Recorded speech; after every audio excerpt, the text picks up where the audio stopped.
The greatest stars of the Golden Age were expected to parade goddesses, but 11 icons secretly traded beauty for something more dangerous: power, protection, or pure terror. Humphrey Bogart was a tough guy who ended up hiding under tables from the woman he called his wife, while another cinematic icon chose marriage as a functional fraud to conceal a life-destroying secret. The price of the name. Ambition's transaction. Anthony Quinn, symbol of untamed passion, exuded raw, masculine power. Off-screen, his reputation for conquests was legendary. Yet, he chose Catherine DeMille, adopted daughter of Cecil B. DeMille. This union declared Quinn was trading passion for power.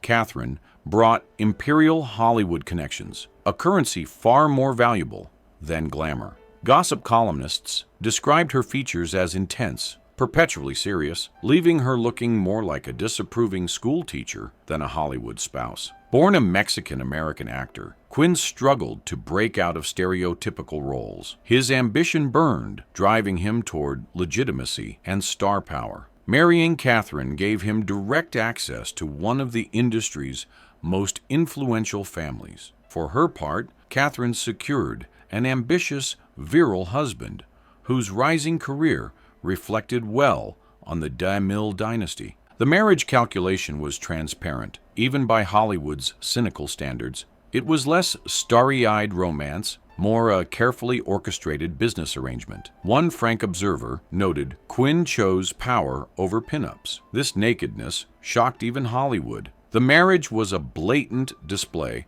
of how far an actor would go to escape humble beginnings. While establishing himself as a major international star, Quinn's marriage to Catherine allowed him access to the best contracts and prestigious projects. Yet, the price of this ambition was profound. The transactional nature meant Quinn felt little obligation to honor romantic ideals. The relationship exposed the brutal economic reality that sometimes love was simply a tool for career advancement. The truth about Tinseltown's ruthless calculus leaves one wondering if the pursuit of power was always the ultimate goal. Do you believe strategic marriages like this were more common in the Golden Age than romantic ones? Share your insights in the comments below. This arrangement, an unconventional wife providing respectability while the star's eye wandered, exposed the deeply cynical nature of certain studio-era marriages. It was a partnership based on name recognition and professional currency. Quinn's subsequent path would reveal the true cost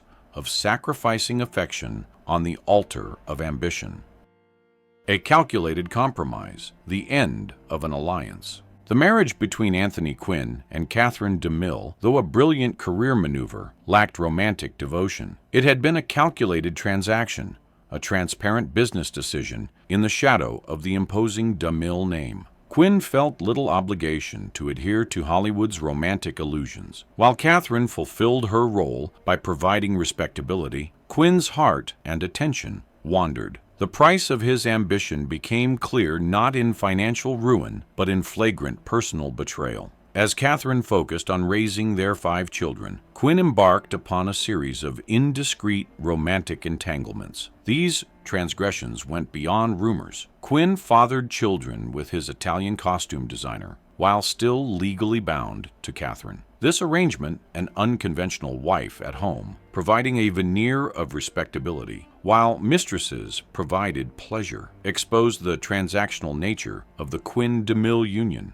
A cynical observer remarked Quinn wanted the DeMille name, but could not endure the lack of conventional glamour at home. The marriage, from 1937 to 1965, lasted 28 years. The timing of its disintegration was revealing. It collapsed only after Quinn achieved sufficient star power, no longer needing the DeMille connection. By the mid-60s, Quinn was a major international star with 2 Academy Awards. The divorce, occurring only after Quinn established individual stature, confirmed the union was a calculated business arrangement with an expiration date. Quinn's subsequent choices cemented this perception. He married the stunning Italian costume designer Iolanda Adalori and later the much younger Kathy Benvin, both possessing the striking conventional beauty Catherine DeMille lacked. In Hollywood's brutal ecosystem, the Quinn de Mille marriage stands as the most transparent example of affection sacrificed on ambition's altar. It reminds us that in Tinseltown, purchased love rarely endured. This calculated alliance offers a sharp contrast to the most turbulent marriage of the Golden Age, the battling Bogarts. Next, we expose the shocking story of a star literally hiding under tables from the woman known as the Gargoyle with a Grudge. The battling Bogarts, love in the line of fire. Before Lauren Bacall helped tame Hollywood's toughest tough guy, Humphrey Bogart spent years locked in domestic combat. There was another woman, Mayo Methot, a fiery actress. Industry insiders saw her as the Gargoyle with a Grudge, a partner whose unconventional looks and volatile temper made her a complete liability. Their notorious, violent brawls made Bogart's on-screen showdowns look like polite debates. The physical danger Methot presented was not theoretical. During one brawl, she allegedly wounded Bogart with a kitchen utensil, sending him to the emergency room. He famously claimed he'd cut himself shaving, a story that fooled no one. In another incident, convinced of his infidelity, she stormed his dressing room and smashed a mirror over his head. Methot didn't just earn the nickname Sluggy. She earned it by regularly attempting to strike Bogart with whatever blunt object was within reach. The couple's battles were so legendary, they earned them the Battling Bogarts nickname. Industry parties often revolved around the volatile couple, with guests betting on which spouse would lose their temper first. It was said Bogart, who could face down dangerous gangsters, would often hide beneath tables when Methot went on the warpath. Studio publicity departments were in perpetual panic, recognizing her as an acute risk to Bogart's image. When her attendance at press events was unavoidable, photographers received frantic instructions: capture her only from flattering angles, or better yet, partially obscured behind Bogart. More frequently, she was simply uninvited from premieres. Hollywood was, quite literally, trying to hide the star's wife. What makes the Bogart-Methot marriage so fascinating isn't just that Hollywood's tough guy tolerated years of mistreatment. It's that his turbulent bond with this singular, fiery woman completely overshadowed his career for a time. Their union stands as a raw, tempestuous testament to a passionate, destructive connection that defied all expectations of Hollywood elegance. The entire industry would soon breathe a collective sigh of relief when Bogart finally escaped this chaotic chapter, falling for a young, beautiful actress whose elegance perfectly restored the illusion of glamour. But the arrival of that luminous starlet and the final, bitter departure from Methot is a story for the next chapter. The fairy tale ending, restoring Hollywood's illusion. Hollywood held its breath, waiting for the inevitable end of the battling Bogarts. Then, on the set of To Have and Have Not, like a burst of sunlight, Lauren Bacall arrived. 19 years old, luminously beautiful, she was the absolute antithesis of everything Methot represented. Bacall's effortless elegance captivated Bogart, 25 years her senior. Their chemistry was palpable, translating into a profound personal connection that offered Bogart a decisive escape. For executives and publicists, it was a miracle. Bogart's falling for the stunning Bacall was hailed as the long-awaited restoration of Hollywood's natural order. The tough guy was finally pairing himself with a suitably gorgeous mate, one whose image complemented his rising stature. Warner Brothers executives breathed a collective sigh of genuine relief. The nightmare of Bogart's unpredictable home life was over. The industry's feeling of restoration became part of Hollywood lore. The head of MGM Publicity supposedly sent a telegram: "Congratulations on upgrading Bogart's home situation from horror show to fairy tale. Our photographers can finally shoot him below the neck again." This cynical yet telling message perfectly encapsulated the industry's relief that the star's private life now matched his public image. The new relationship, leading to a serene marriage until Bogart's passing, was a perfect blend of two powerful, glamorous images. Bacall brought youthful elegance that elevated Bogart's street-smart persona, creating a sophisticated partnership defining Hollywood cool. It proved Hollywood's obsession with beauty wasn't just vanity, but maintaining a meticulously crafted, marketable illusion. This journey through Hollywood's most explosive love stories is only just beginning. If you're enjoying these humanizing stories, please remember to subscribe. Hit that button now and ring the notification bell to ensure you never miss a peek behind the velvet curtain. The union of Bogart and Bacall became legend. It showed that when a star's private life aligns with public expectation, the story becomes immortal. This tale of passion and escape offers a powerful contrast to our next fascinating couple. An unconventional appearance concealing a secret alliance and a bond of mutual professional protection enduring over 3 decades. The functional fraud, Lawton and Lanchester's arrangement. Charles Lawton and Elsa Lanchester were Hollywood royalty, not for glamour, but for their delightful eccentricity. They were, in fact, the industry's most unconventional couple. Yet their marriage endured for over 3 decades, concealing a secret arrangement, perhaps the most functional, successful alliance in Tinseltown. Lawton's tremendous talent provided a vital shield. Their marriage concealed a necessary secret. Lawton had a preference for male companionship, a truth which, if exposed in the merciless studio system, would have instantly and completely brought about the destruction of his career.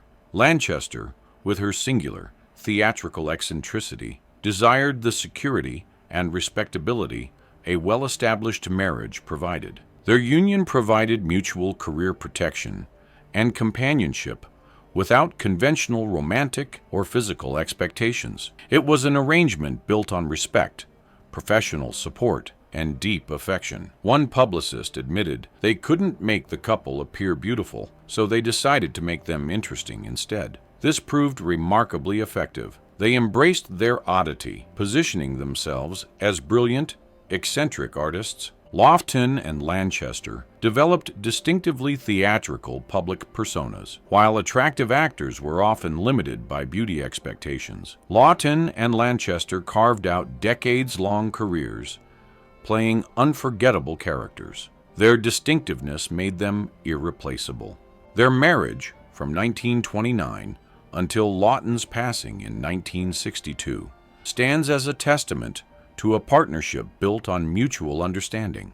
It was based not on superficial attraction, but on mutual respect, professional solidarity, and the freedom to be authentic. Lanchester once hinted at their bond after Lawton's passing. "Charles and I had the perfect marriage. We didn't have a physical relationship, but we didn't have arguments either." This sophisticated alliance proved genuine companionship, and career security could supersede romantic perfection. The durability of their functional fraud offers a striking contrast to another mismatched pair, a world-famous star whose wife wielded a different, more dangerous power, a razor-sharp, terrifying intellect. That story awaits us. Brains over beauty. The unconventional power of Pamela Mason. James Mason's smoldering intensity and aristocratic British diction defined the sophisticated leading man. Instead, he chose a woman whose appearance defied industry beauty metrics, Pamela Auster, who became Pamela Mason. Her choice was a powerful statement that, for some, intelligence was the ultimate attraction.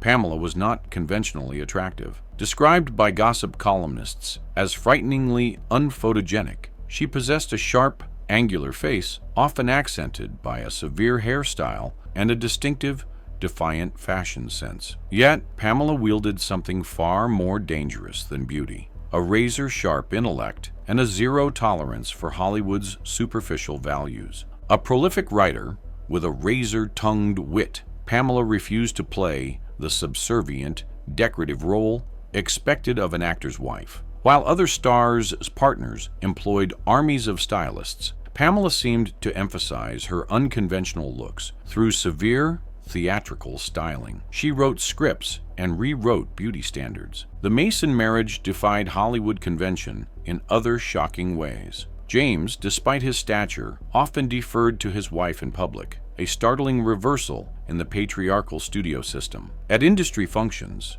witnesses reported seeing the great actor fetch drinks for his famously imperious wife while she held court, delivering withering assessments that caused executives to flinch. One producer reportedly quipped that when a higher power was handing out beauty, Pamela Mason was instead in the queue for verbal artillery. Her intellect was so commanding that observers noted after 5 minutes, people were too terrified of her wit to even notice her unconventional appearance. She possessed a brilliance and control few men in Hollywood could match. Their marriage, from 1941 to 1964, survived far longer than many photogenic unions. It established a different kind of Hollywood power couple, one where intellectual firepower decisively trumped conventional glamour. Their bond proved that while beauty might attract the eye, lasting connection relies on the meeting of minds. This fascinating pairing, however, would end in a battle as fiercely fought as any of their shared arguments. In the next chapter, we will explore the stunning, acrimonious dissolution of their decades-long union, where Pamela's legendary verbal skills would turn into a devastating legal weapon. The divorce of the Titans, when intellect becomes weaponry. For over 2 decades, the marriage of James and Pamela Mason stood as a fascinating paradox in Hollywood. A union where intellectual depth and mutual respect decisively trumped physical perfection. Their bond was one of the most durable in the industry. However, when it finally collapsed in 1964, its dissolution was as spectacular and brutal as the relationship itself. The end of the Mason marriage became one of Hollywood's most acrimonious legal battles, where Pamela's legendary verbal skills were transformed into a devastating weapon. The divorce proceedings were a dramatic spectacle.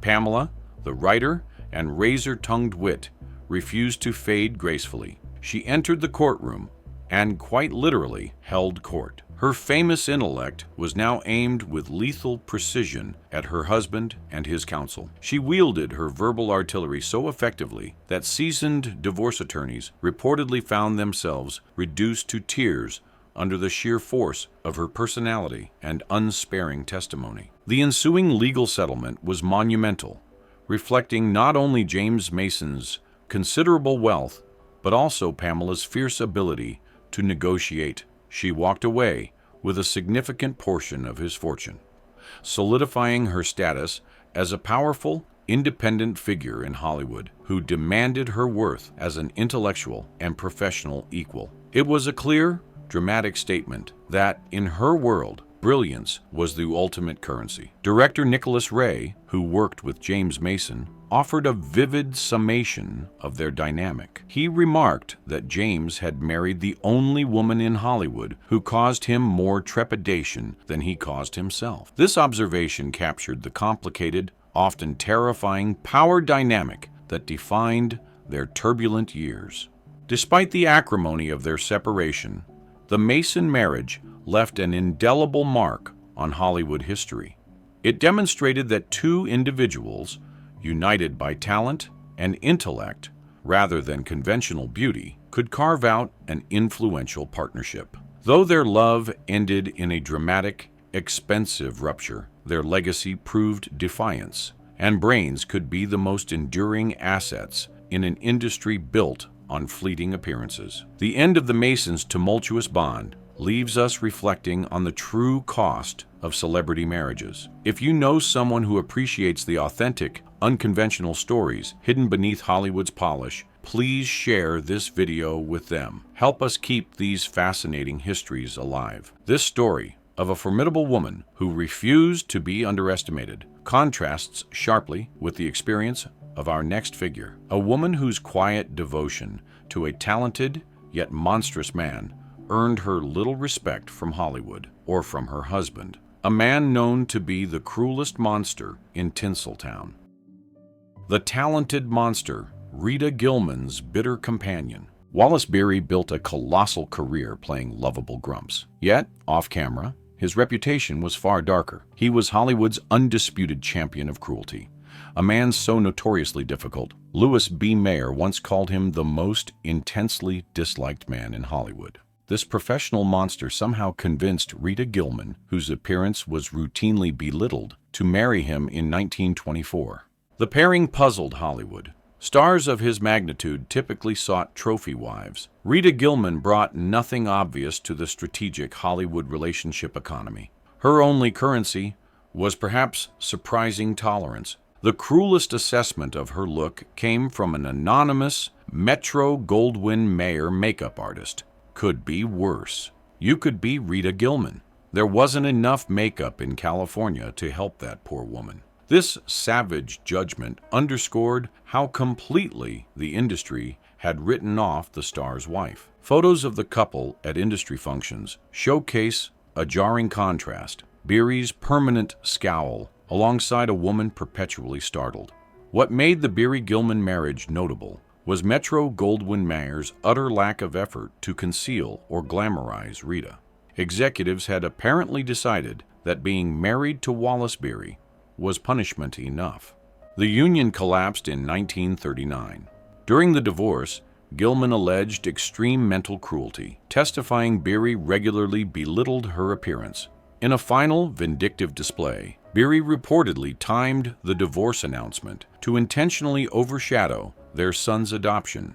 In Hollywood's unforgiving ecosystem of strategic marriages, the Beery-Gilman union stands as an anomaly. That it lasted 15 years suggests either remarkable tolerance on Gilman's part or, more likely, limited options for an ordinary-looking woman legally bound to one of Hollywood's most talented yet temperamentally monstrous men.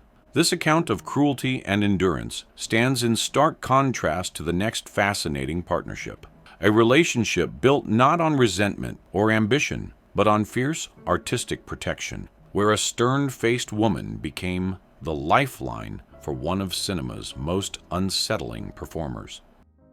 The guardian of genius, Laurey's intellectual anchor. Peter Lorre's distinctive appearance, bulging eyes, soft round face, unsettling high-pitched voice made him cinema's premier creep. His singular features limited romantic prospects. Yet, the troubled star found companionship in a woman as far removed from glamour as himself, Celia Lovsky, his former drama teacher. If Lorre was physically distinctive, Lovsky was visually uncompromising. The Austrian actress, significantly older than Lorre, possessed a severe, angular face and maintained a perpetually stern expression. She seemed less like a Hollywood spouse, more like a dedicated European art instructor. Yet their relationship revealed a profound, genuine intellectual and artistic partnership, completely transcending conventional attractiveness. Lovsky discovered Lorre in Vienna, recognizing his raw talent.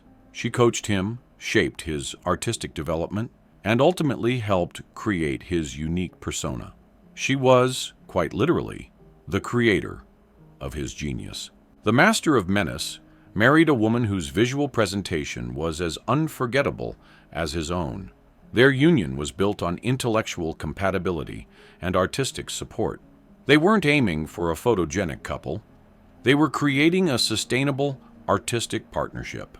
This different value system, from intellectual theater circles, stood in stark contrast to Hollywood's focus on surface appeal. This artistic bond would soon be tested by formidable personal struggles. Lorre's difficulty with habit-forming substances escalated, threatening to derail his brilliant career. This vulnerability could have led to abandonment. However, in the next chapter, we shall see how Celia Lovsky brought the same fierce discipline to managing his life as she had to developing his talent, becoming his unwavering guardian. The Lorre-Lovsky relationship offered a vital glimpse of a deeper value system. Their story proved that for some of the Golden Age's greatest talents, the true anchor was not beauty, but a shared passion for their art. Survival in Tinseltown, loyalty, and addiction. The artistic partnership between Peter Lorre and Celia Lovsky was profound.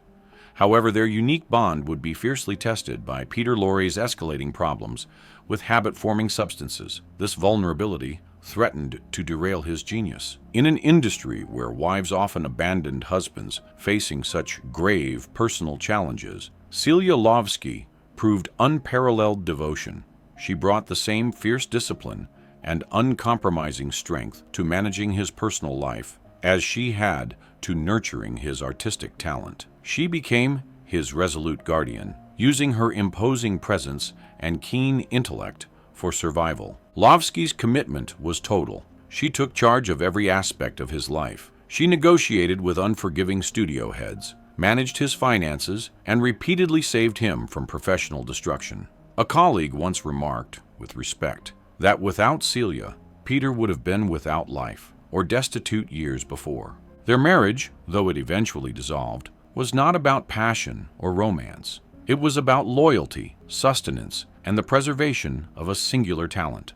It represented a different, more profound value system, one where mutual support and talent recognition mattered more than conventional beauty standards.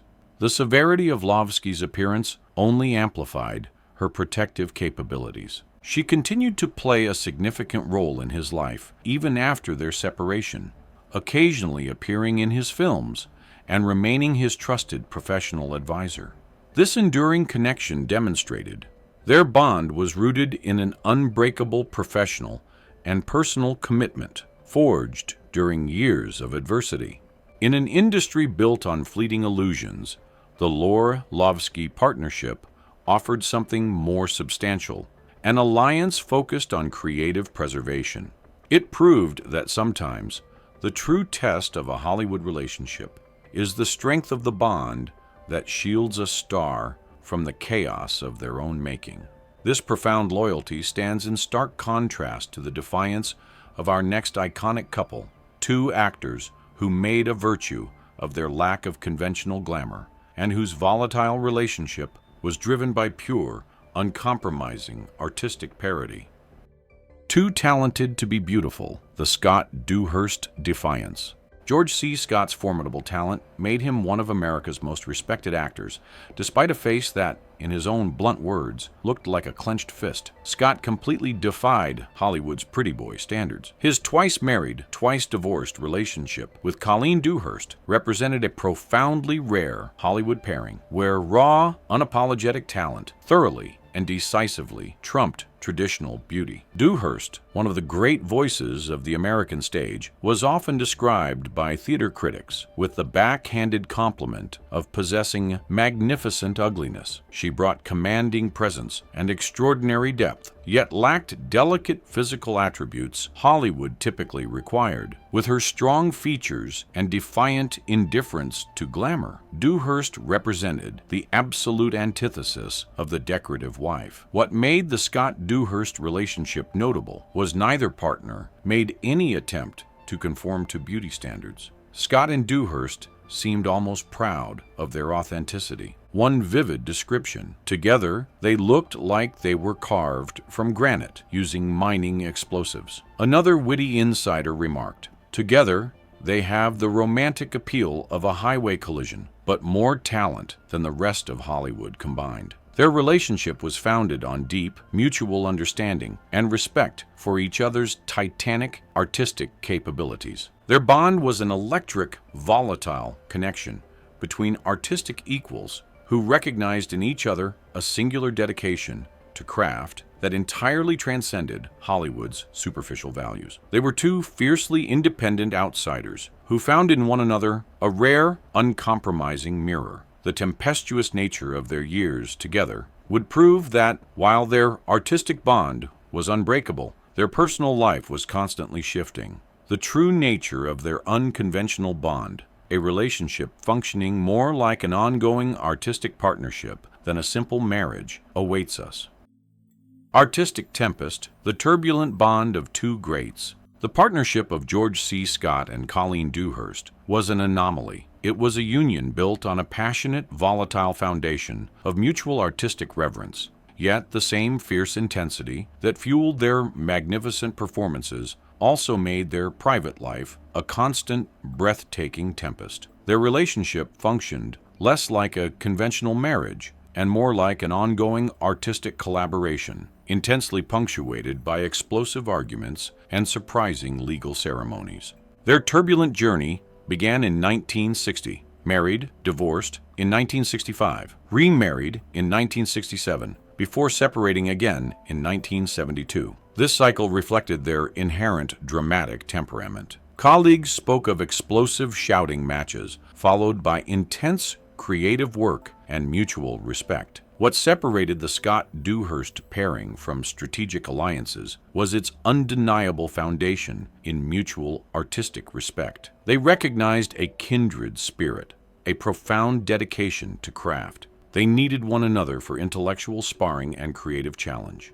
Their shared disdain for Hollywood's superficial elements further cemented their bond as outsiders. Neither partner seemed interested in maintaining a delicate image. They were actors of substance, committed to the reality of their characters. This unapologetic acknowledgement of their outsider status revealed a self-awareness rare among industry couples.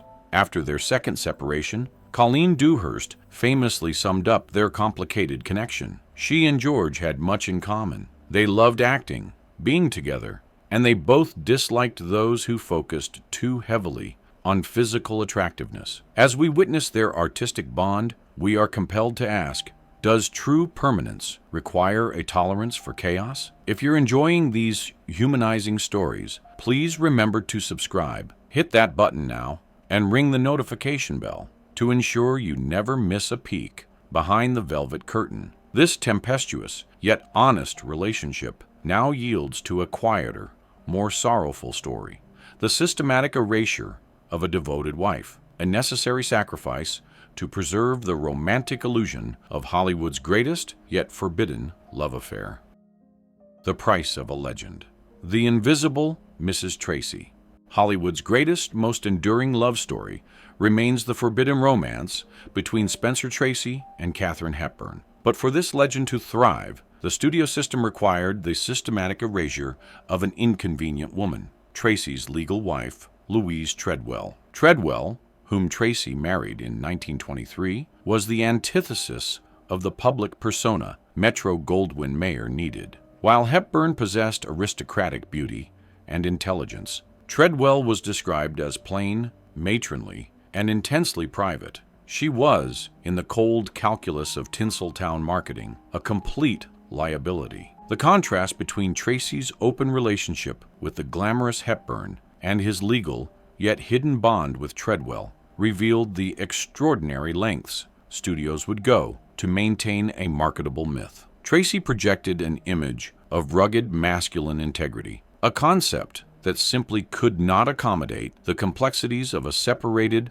long-standing marriage. The studio's solution was brutal. They rendered Louise Treadwell invisible. They manufactured the fiction that Tracy was simply an intensely private man. Her name was virtually non-existent in publicity. The machinery of Hollywood worked at full capacity to erase her existence. More significantly, Louise was partially hearing impaired, providing a convenient, accepted excuse for her absolute absence from industry functions. The Tracy-Treadwell marriage, existing in a shadowy legal and financial realm, served as a stark example of a union sustained only for the sake of a career. This systematic distortion created a public perception of Tracy's romantic life that bore little resemblance to the complicated reality. But what kept this difficult arrangement in place for decades? The answer lies in a powerful, deeply personal commitment that bound the actor to his wife, the welfare of their son, which we shall explore in the next chapter. A mother's mission, the legacy of sacrifice. The systematic erasure of Louise Treadwell, Spencer Tracy's legal wife, was necessary to preserve the romantic myth of the Tracy-Hepburn pairing. Yet what truly bound the actor to his hidden spouse was a shared, heartbreaking reality: the birth of their son, John, in 1924, who was hearing impaired. While Spencer Tracy reportedly struggled with his son's condition, Louise dedicated herself entirely to advocacy and education. This profound mission became her life's work. She transformed her personal challenge into a public purpose, dedicating her formidable energy to creating educational opportunities for other children with similar needs. This dedication manifested in the creation of the John Tracy Clinic in Los Angeles. This was Louise's lasting legacy, a monumental achievement that eclipsed her status as the unseen wife of a famous movie star. Crucially, this mission was sustained by the star's earnings. The Tracy-Treadwell marriage, though defined by physical separation, was cemented by continuous financial transactions. Tracy's considerable career earnings provided the necessary funding for Louise's clinic. Thus, the relationship continued, not because of romantic love, but because of a shared,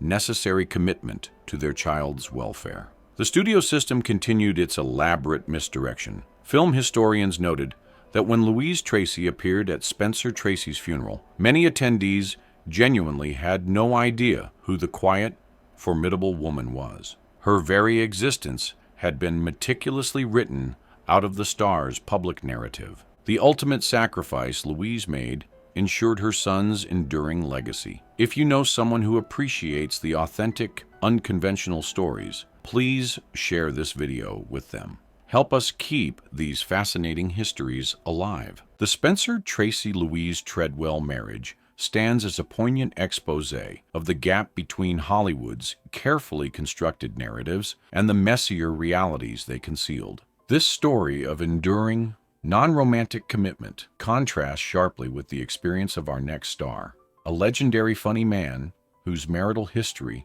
traced a highly public, dramatic decline. The marital trajectory, from goddess to guardian. Mickey Rooney's journey from Hollywood's biggest child star to an aging character actor represents one of the industry's most dramatic trajectories. His marital history, spanning 8 different unions, offered a startling visual timeline of diminishing romantic returns, beginning with one of the most beautiful women ever to grace the screen, and culminating with a woman representing something far more valuable than glamour. Rooney, standing just 5 feet 2 inches tall, was never conventionally handsome. Yet his early fame granted him access to Hollywood's most sought-after beauties. His first wife was the stunning Ava Gardner. This pairing established a romantic bar that, tragically, could not be sustained. As Rooney's career began its slow decline, so too did the glamour of his partners. This created a visible trajectory of diminishing desirability, culminating in his 8th and final marriage to Jan Chamberlain in 1978. The contrast between Gardner, a true screen goddess, and Chamberlain, a woman lacking Hollywood's polished sheen, could not have been more stark. She was described by some in the press as one who preferred quiet, domestic activities. To the cynical eyes of Tinseltown, this final choice was seen as a spectacular downgrade, a sad sign of the aging star's fading power. One cruel entertainment writer noted that the man who married Ava Gardner ended up with someone the press called dowdy. Yet these cruel jokes missed the point. The contrast indicated the aging former star had finally stopped chasing Hollywood's elusive, impossible ideal. After 7 failed marriages, Rooney had prioritized genuine compatibility over a trophy wife. In January, Rooney found a partner willing to accept him completely. This unconventional choice was an essential upgrade in domestic tranquility and permanence. The longevity of this final union, one that endured until his natural passing in 2014, suggested that while beauty might initiate relationships, it rarely possessed the strength to sustain them through aging and career decline. This ultimate quiet triumph of compatibility over glamour is a story of profound human resilience that we will explore further. A lasting home, the quiet triumph of authenticity. While Hollywood gossiped about Mickey Rooney's spectacular decline, the endurance of his final union with Jan Chamberlain told a different story. Far from center stage, the couple found a lasting, authentic relationship that survived the inevitable decline of his career. It was the quiet triumph of compatibility over superficial glamour. Unlike the 7 quick collapses that preceded it, this 8th marriage lasted for 36 years. This longevity suggested the aging former child star had finally found something he had been unable to secure at the height of his fame. A partner willing to accept the man behind the persona, flaws and all. The absence of Ava Gardner's beauty was replaced by steadfast loyalty and domestic tranquility. In Hollywood desirability, both Rooney and Chamberlain had long aged out of consideration. No studio publicist arranged flattering photo shoots. Instead, the couple appeared as they were, an aging former star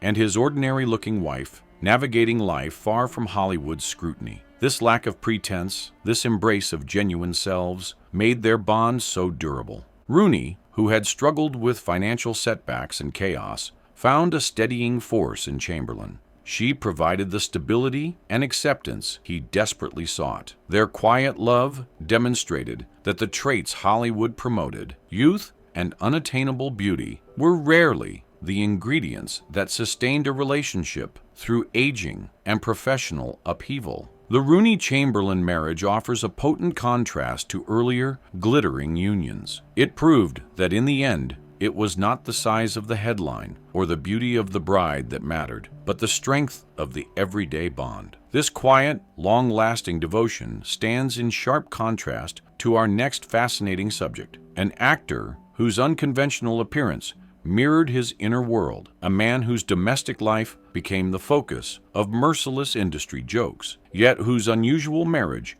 endured for 4 decades.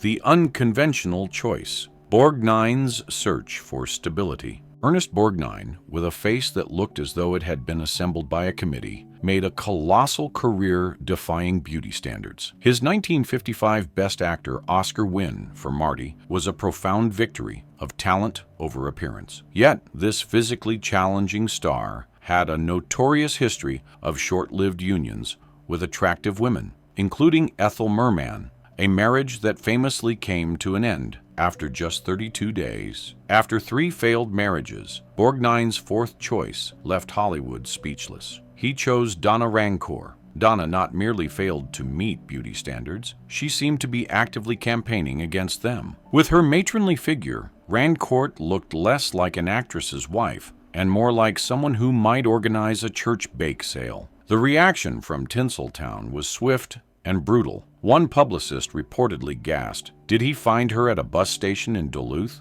While a vicious columnist sneered that he had acquired a companion who made him look like Robert Redford by comparison. The pairing was deemed a complete mismatch. Yet, this seemingly mismatched pair created something remarkably rare in Hollywood, a lasting, stable marriage. Unlike Borgnine's tumultuous unions, his relationship with Donna Rancourt endured for a formidable 40 years, until his natural passing. The key lay in Borgnine finally stopped chasing glamour, instead searching for genuine compatibility. What made the Borgnine-Rancourt pairing remarkable was how little effort Hollywood expended glamorizing Donna. Industry executives collectively shrugged at Rancourt's appearance. One executive remarked, "They make perfect sense together. It's like watching 2 potatoes fall in love." This quiet acceptance allowed the Borgnine-Rancourt union to flourish away from superficial demands that brought about the destruction of so many glamorous Hollywood romances. The final, enduring stability he found in Donna Rancourt is a testament to the fact that true compatibility can be the most beautiful element of all, a story we will celebrate fully.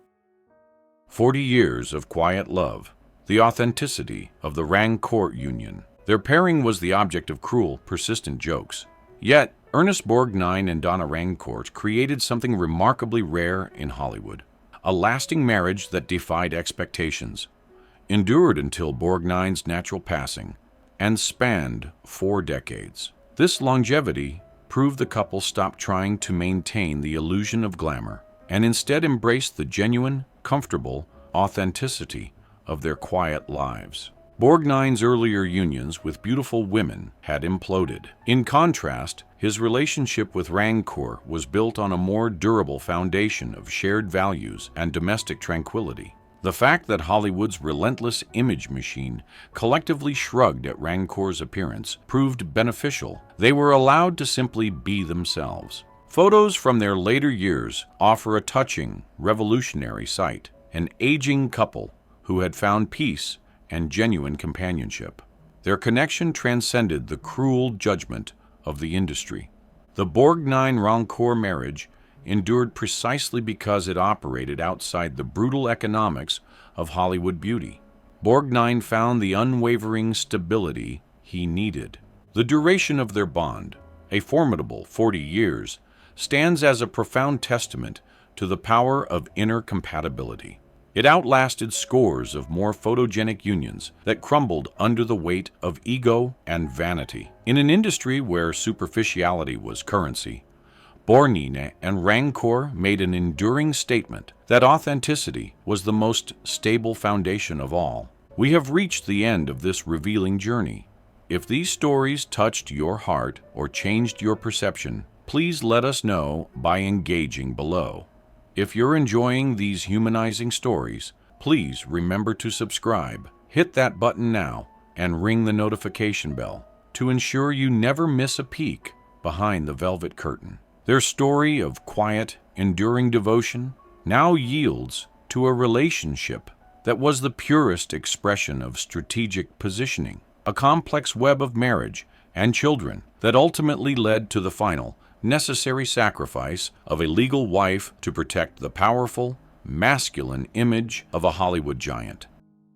The final illusion, the sacrifice of a wife. Hollywood mythology centers on the enduring, tumultuous passion between Spencer Tracy and Katharine Hepburn. Yet, for that powerful, lucrative illusion to thrive, it required the systematic sacrifice of another woman, Louise Treadwell, Tracy's legal wife. This complex arrangement revealed the absolute brutality of the studio system when it came to preserving the marketable image of a male superstar. The heart of the matter lay in marketing Spencer Tracy as a concept. Tracy projected rugged, unflappable, masculine integrity. That concept had no room for the complicated truth of a difficult, separated marriage to a woman deemed plain and inconvenient. This professional necessity dictated Louise Treadwell must be rendered completely invisible. While Tracy openly conducted his famous, technically forbidden relationship with the glamorous Hepburn, the legal marriage to Treadwell was sustained solely by financial transactions. This arrangement created a profound double life. The studio's publicity department performed extraordinary feats of misdirection. They not only erased Louise from public narratives, but manufactured the fiction that Tracy was an intensely private man. Her name was virtually non-existent in publicity. The machinery of Hollywood worked at full capacity to erase her existence. More significantly, Louise was partially hearing impaired, providing a convenient, accepted excuse for her absence from industry functions. The Tracy-Treadwell marriage, existing in a shadowy legal and financial realm, served as a stark example of a union sustained only for the sake of a career. This systematic distortion was not about personal cruelty. It was about business. A relationship built on pure, strategic positioning. The marriage existed to provide Tracy with the stability that allowed his public myth to flourish untroubled. For Louise, it provided the essential financial foundation for her vital life's work, the John Tracy Clinic. This arrangement exposed the deep chasm between Hollywood's manufactured ideals and the messier realities they concealed. The complete erasure of Louise Tracy from public consciousness was the ultimate sacrifice to uphold the enduring, romantic legend of the man she was legally bound to. This story of systematic image control offers a powerful conclusion, reminding us that in Tinseltown, truth was often the first casualty in the relentless pursuit of a profitable illusion. These 11 couples reveal the complex negotiations, compromises, and occasional acts of rebellion when stars ventured outside the expected script. Beyond the velvet curtain, the humanizing truth.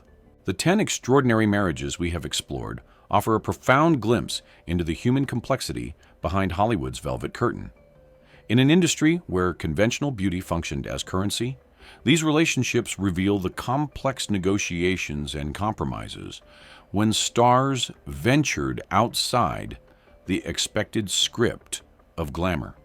From Anthony Quinn and Catherine DeMille's strategic alliance to Charles Laughton and Elsa Lanchester's decades-long unconventional devotion, a clear truth emerges. Not all Hollywood relationships were built on romance. The stories prove celebrity unions were far more nuanced than the simplified romances sold to the public. Young, rising actors like Quinn often prioritized career advancement. Established stars sometimes chose compatibility over beauty. As with Ernest Borgnine and Donna Rancourt, Peter Lorre and Celia Lovsky prioritized intellectual connection and artistic support. Perhaps the most fascinating revelation is the sheer durability of unconventional unions. The partnerships of Laughton and Lanchester, Borgnine and Rancourt, and the final marriage of Mickey Rooney and Jan Chamberlain all lasted for decades. This longevity suggests that compatibility, shared experience, and loyalty ultimately mattered more than the stunning attractions Hollywood promoted. The greatest lesson lies in the strenuous efforts by the studio system to control the narrative. Publicity departments worked aggressively to minimize unsuitable spouses, culminating in the complete erasure of a legal wife, as with Spencer Tracy and Louise Treadwell. This relentless image machinery maintained the illusion. This systematic distortion created a public perception of romantic life that bore little resemblance to the complex reality of these star relationships. The final illusion required the constant sacrifice of the truth. The stories of these couples, James and Pamela Mason's battle of wits, George C. Scott and Colleen Dewhurst's artistic tempest, and Humphrey Bogart's tumultuous escape from his fiery first wife, Mayo Methot, remind us that behind every glamorous facade was a human being wrestling with fears, complex needs, and choices far more layered than any screenplay. They prove fame and fortune could never fully mask the human desires and disappointments we all share. Do you believe strategic marriages like this were more common in the Golden Age than romantic ones? Share your insights in the comments below. Thank you for joining us on this journey behind the silver screen. If these true histories captivated you, please subscribe to join our deep dives into the elegance and intrigue of classic Hollywood, and like this video to help us keep these unforgettable memories alive. Their final chapters remind us that the best stories are the ones that live forever.